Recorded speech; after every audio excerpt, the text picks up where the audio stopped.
Good morning. অবশেষে vote এসেই গেল। আর অল্প কয়েকদিন পরেই ভোট। অনেকের ডবল ট্রেনিং হয়েছে, অনেকের ট্রিপল ট্রেনিং হয়েছে, আর একেবারে শেষে যাদের অ্যাপয়েন্টমেন্ট লেটার আসছে তাদের হয়তো একটা করে ট্রেনিং হয়েছে। তো যাদের তিনটে ট্রেনিং হয়েছে তারা তাদের টিমে কারা কারা আছেন সেই তালিকা পেয়ে গিয়েছেন। ফেসবুকে বিভিন্ন রকমের অ্যাপয়েন্টমেন্ট লেটার পোস্ট হচ্ছে, দেখতে পাচ্ছি। তো যারা নতুন এবছর নিযুক্ত হয়েছেন পোলিং অফিসার হিসাবে, প্রিসাইডিং অফিসার হিসাবে, তাদের মনে একটা সন্দেহ। আমি এই ভিডিওতে কিছু কিছু সন্দেহ দূর করার চেষ্টা করব, কিছু কিছু তথ্য দেব। তো প্রথম যে তথ্যটা দিচ্ছি সেটা হচ্ছে কখন হাজির হতে হবে। আমার কাছে একটি অ্যাপয়েন্টমেন্ট লেটার আছে, সেই অ্যাপয়েন্টমেন্ট লেটার থেকে একটু পড়ে শোনাই। The poll will be taken on dash during the hours 7 AM to 6 PM. The presiding officer should arrange to collect the polling materials from dash on dash at 8 AM. অর্থাৎ সকাল 8টার সময় presiding অফিসাররা polling material collect করবেন বলে order দেওয়া হয়েছে। বাস্তব ক্ষেত্রে দেখা যায় যারা অনেক বছর ধরে ট্রেনিং করছেন, ভোট করছেন, তারা কেউ সকাল 8টায় পৌঁছান না। গাড়ি ঘোড়া পাওয়া যাবে না সেদিন, সব গাড়ি নির্বাচনের কাজে ব্যস্ত থাকবে। বিভিন্ন জায়গা থেকে কখন কোথায় গাড়ি ছাড়বে থার্ড ট্রেনিংয়ের দিন তাদেরকে লিস্ট দিয়ে দেওয়া হয়েছে, তারা সেই লিস্ট অনুসারে গাড়ি ধরতে পারেন। কিন্তু এটা অনেক সময় সাপেক্ষ ব্যাপার। যদি ট্রেনে যাওয়ার ব্যবস্থা থাকে সারাদিন ধরেই ট্রেন চলবে, আপনারা একটু আগে পরে করে নির্দিষ্ট ডিসিআরসিতে পৌঁছানোর জন্য ব্যবস্থা করতে পারেন।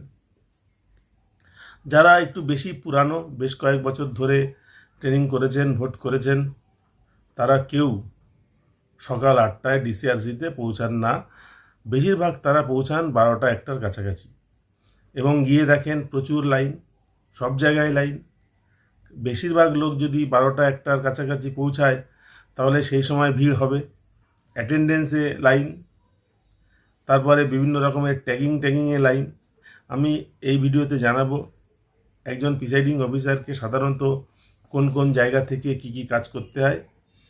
থার্ড ট্রেনিংয়ের দিন আপনাদের হাতে একটা লিস্ট অবশ্যই চলে আসবে যে আপনারা কে কে এই টিমে আছেন।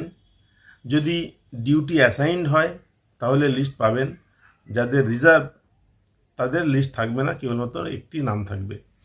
তো ধরে নিচ্ছি ডিউটি অ্যাসাইন্ড হয়েছে, আপনার বুথের 4 জনের লোকের নাম আপনারা পেয়ে গিয়েছেন। প্রথমে কাজ হবে এই 4 জনের নামের তালিকা যখন আপনি পাবেন তখন আপনারা একটা হোয়াটসঅ্যাপ গ্রুপ খুলে নেবেন বিভিন্ন যোগাযোগের সুবিধার জন্য। অনেক কার্যকরী হয়, খুব উপকার হয়। সেই হোয়াটসঅ্যাপ গ্রুপে আপনারা কখন আসা যাওয়া করা যায় একমত হয়ে নেবেন। নয়তো কেউ সকাল 8টায় পৌঁছাবেন, কেউ 12টার সময় পৌঁছাবেন, কেউ 1টার সময় পৌঁছাবেন। যিনি সকাল 8টার সময় পৌঁছাবেন তার বিরক্তি এসে যাবে, বোর লাগবে। সেই জন্য আলোচনাটা জরুরি। আপনারা একটা হোয়াটসঅ্যাপ গ্রুপ খুলে আলোচনা করে নেবেন। থার্ড ট্রেনিংয়ের চিঠিতে, যে ট্রেনিংয়ে সমস্ত পোলিং পার্সোনালরা একত্র হয়ে ট্রেনিংটা নেন, সেই চিঠিতে একটা পার্টি নম্বর দেওয়া থাকে। পার্টি নম্বর 132, পার্টি নম্বর 41, এরকম। আপনারা যখন ভোটের আগের দিন ডিসিআরসিতে যাবেন তখন দেখবেন বিরাট বিরাট একটা দুটো ফ্লেক্স টাঙানো রয়েছে, সেখানে পার্টি নম্বর দেওয়া আছে এবং নতুন একটা নম্বর পড়েছে পোলিং বুথ নম্বর বা পোলিং স্টেশন নম্বর। আপনারা প্রথমে পার্টি নম্বর দেখে সেটাকে পোলিং স্টেশন নম্বর কত এটা জেনে নেবেন, এটা দরকার। এখন থেকে আপনার এই পোলিং স্টেশন নম্বর হচ্ছে পরিচিতি। সেই পোলিং স্টেশন নম্বর নতুন যেটা পেলেন সেই অনুসারে আপনাকে অ্যাটেন্ডেন্স দিতে হবে এবং সব জায়গা থেকে জিনিসপত্র কালেক্ট করতে হবে ওই পোলিং স্টেশন নম্বর দিয়ে। পোলিং স্টেশন নম্বর পাওয়ার পরে আপনাকে প্রথমে অ্যাটেন্ডেন্সে সই করতে হবে। আপনি অ্যাটেন্ডেন্সে সই করবেন। অ্যাটেন্ডেন্স এক জায়গায় হবে, আবার ম্যাটেরিয়াল অন্য জায়গা থেকে দেওয়া হতে পারে, সেটা আপনারা দেখে নেবেন। বেশিরভাগ ক্ষেত্রে আমি দেখেছি অ্যাটেন্ডেন্স এক জায়গায় হয়, ম্যাটেরিয়াল অন্য জায়গা থেকে দেওয়া হয়। যদি তাই হয় তাহলে আগে অ্যাটেন্ডেন্সটা করিয়ে নেবেন সকলে মিলে। মোবাইল রেজিস্ট্রেশন এবছর আবার অ্যাপের কাজকর্ম হবে, অ্যাপের মাধ্যমে সব কিছু হবে। সুতরাং সেই মোবাইল রেজিস্ট্রেশনটা করিয়ে নেবেন। প্রিসাইডিং অফিসারকে যতটুকু খবর পেয়েছি মোবাইল রেজিস্ট্রেশন করতে হবে না, তিনি অ্যাপের মাধ্যমে তার কাজটা করবেন। ফার্স্ট পোলিং অফিসারকে মোবাইল রেজিস্ট্রেশন করতে হবে। মোবাইল রেজিস্ট্রেশন হয়ে গেলে অ্যাপয়েন্টমেন্ট লেটারে অনেকে একটা মোবাইল রেজিস্টার্ড বলে স্ট্যাম্প মেরে দেন, অনেকে স্ট্যাম্প নেওয়ার জন্য লাইন দেন। যদি সত্যি সত্যি মোবাইল রেজিস্ট্রেশন হয়ে যায় ওই স্ট্যাম্পের কোনো গুরুত্ব নেই, ওটা না করলেও হয়, কিন্তু অনেকে করেন। ডকুমেন্ট থাকা ভালো। যখন আপনি বড় বড় ফ্লেক্সে আপনার পার্টি নম্বর দিয়ে পোলিং স্টেশন নম্বর খুঁজবেন, তখন ওখানেই লেখা থাকবে মাইক্রো অবজারভার আপনার গ্রুপে অ্যাসাইন আছে কি না, ক্যামেরাম্যান বা ভিডিওগ্রাফার আছে কি না। সব বুথে ক্যামেরাম্যান থাকে না, কোনো কোনো বুথে থাকে স্পেশালভাবে, কোনো কোনো বুথে মাইক্রো অবজারভাররা থাকেন, সব বুথে থাকে না। সুতরাং আপনাদেরকে যদি এই দুটো জিনিস থাকে, মাইক্রো অবজারভার এবং ক্যামেরাম্যান আছে, তাহলে আরও দুটো কাউন্টার আপনাকে ঘুরতে হবে, সেখান থেকে ওদেরকে ট্যাগ করতে হবে। আপনাদেরকে পুলিশ ট্যাগ করতে হবে, সেখানে গিয়েও দেখবেন বিরাট লাইন। অনেকেই পুলিশ ট্যাগিংয়ের জন্য লাইন দিয়েছেন, ঠেলাঠেলি হুড়োহুড়ি। যদিও অনেকগুলো কাউন্টার থাকে, তবুও ঠেলাঠেলি কিন্তু কম থাকে না, কারণ অল্প সময়ে অনেক লোক এসে হাজির হন। সকালের দিকে গেলে এই কাজগুলো সহজে করা যায়, কিন্তু সকালের দিকে গেলে বোরিং হতে হয়। আরও আছে গাড়ি খোঁজা, ভেহিকেল ট্যাগ করা। যদি একটা গাড়ি পেয়ে যান তাহলে খুব সুবিধাজনক হবে। আপনারা যখন প্রথমে ডিসিআরসিতে পৌঁছাবেন, খোঁজ নেবেন যে আপনারা একটা গাড়ি পাচ্ছেন না বাস পাচ্ছেন। যদি বাস পান তাহলে জেনে নেবেন কমপক্ষে 3টে টিম সেই বাসে যাবে। একটা টিম সব কিছু করে ফেললো, আর একটা টিম আসলোই না, সুতরাং বাস ছাড়বে না। সকলে এক জায়গায় না হলে বাস ছাড়বে না, এবং এই 3জনের মধ্যে 1জন বা 2জন অবশ্যই দেরি করবে। তার জন্য প্রথমে যে গেছিল সে বিরক্ত হবে, ধৈর্য থাকবে না। গাড়ির ওখান থেকেই জানতে পারবেন কোন গাড়ি দিয়েছে, বাস দিয়েছে কিনা।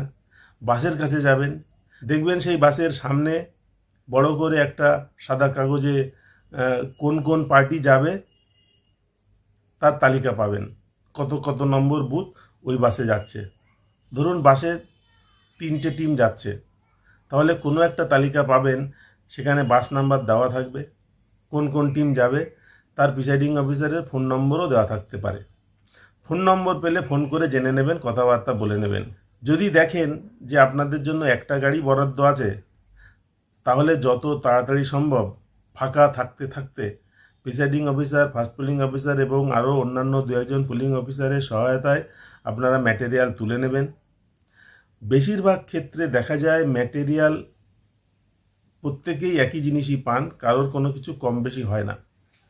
আমি একবার ভোটের ডিউটিতে গিয়ে দেখেছিলাম আমার ব্যাগের মধ্যে একটা মাত্র স্ট্যাম্প প্যাড রয়েছে। আমার ব্যাগে একটা রয়েছে, অন্য কারোর ব্যাগে 2টো রয়েছে তা নয়, ওই একটা থাকলে সবার ব্যাগেই একটা করে আছে। সুতরাং সব জিনিস না মেলালেও হবে। আপনার ভোট চালানোর জন্য মূল যে যে জিনিসগুলো দরকার, যেগুলো না হলে ভোট শুরু করাই যাবে না, সেই কাগজগুলো মিলিয়ে নিলেই হবে। বাকিগুলো সব ঠিকঠাকই থাকবে বলে আমার বিশ্বাস। কি কি মেলাবেন?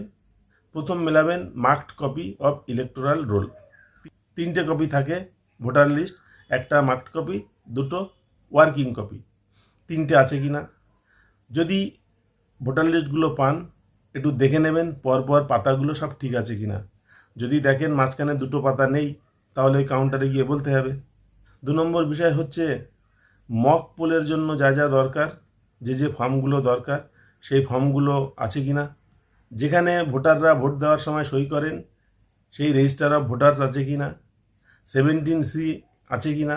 আপনাদেরকে কিছু লুজ ফর্ম দেবে আর কিছু বই আকারে দেবে, স্পেশাল বুকলেট, সেটা খুব জরুরি আছে কি না। এবং আরেকটা বড় একটা মোটা অনেকগুলো ফর্মের বই দেবে, সেইটা আছে কি না। প্রিসাইডিং অফিসারের মেটাল সিল আছে কি না, ডিস্টিংগুইশিং মার্ক আছে কি না, যতগুলো সিল আছে, green paper seal, pink seal, special tag, সেগুলো আছে কি না।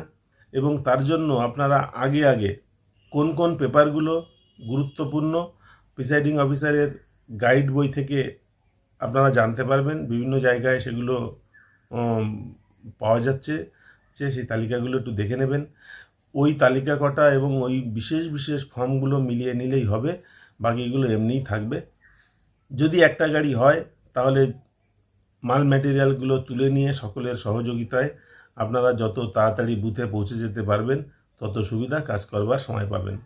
নয়তো ওই ডিসিআরসিতে বসে কোনো একটা জায়গায় চট পেতে কিংবা টেবিলের চেয়ারের উপর বসে ওখানে কাজে মন লাগে না, ওটা ভালো হয়ও না, এবং বেশিরভাগ লোক ওখানে কিছু করেও না।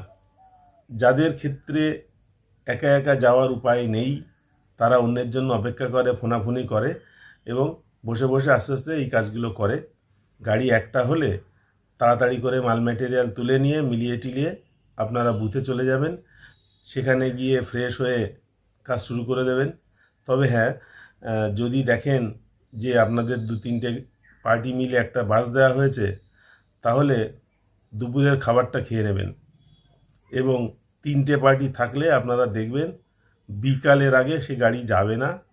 যদি একাধিক পার্টি মিলে একটা বাস হয় তাহলে দুর্গতি কিন্তু অনেক।